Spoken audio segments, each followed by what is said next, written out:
Sa gitna pa rin ng mga tanong sa pagkakakilanlan ni Banban Mayor Alice Go, sinuri ng GMA Integrated News ng ilang laman ng kanyang Certificate of Candidacy. Binalikan din natin ang isa niyang talumpati sa Banban kung saan binanggit niya ang kanyang ama. Sinubukan din namin siyang makapanayam pero wala siya sa kanyang tanggapan. Nakatutok si Ian Cruz.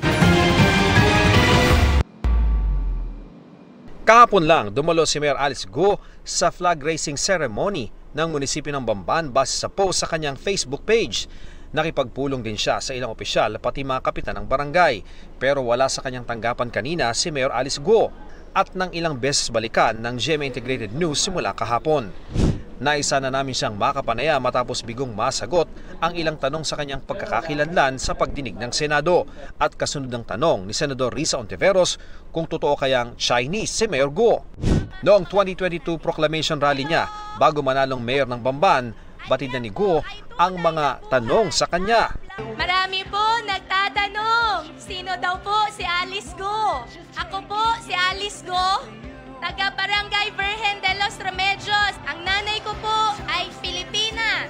Ang tatay ko po ay isang Chinese. Ako po ay isang Filipino citizen at may pusong Bamban. Pero pagpunto ni Ontiveros sa birth certificate ni Go, inineklarang Pilipino ang kanyang tatay pero Chinese national umano ang deklarasyon sa mga business record. Hindi ko po kayo bibiguin. Noong 2022 elections, tumakbo si Go bilang independent candidate. Gumugol siya ng mahigit 134,000 pesos sa kampanya batay sa kanyang Statement of Contributions and Expenditures o SOSE na inilabas ng Senate Committee on Women, Children, Family Relations and Gender Equality.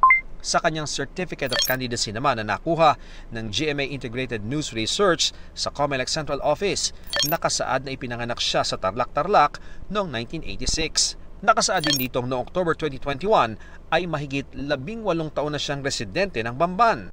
Nakausap ko ang kapitan ng Barangay Virgen de los Remedios sa Bamban at sinabi niyang nakikita na niya noon si Go. Mga 2005 nakikita ko na si Mayor. Nagkausap din daw sila noong bandang 2008 para sa mga dokumento para sa farm na nooy katabi lang ng farm ng pamilya ni Cap. Bago ito paghiwalayin ngayon ng access road papuntang New Clark City. Yun, dati sa figure nila dahil ina-apply nila ng resolution sa barangay. Nakita rin umano ng kapitan ang ama ni Go at isang kapatid pero hindi ang ina nitong Pilipina.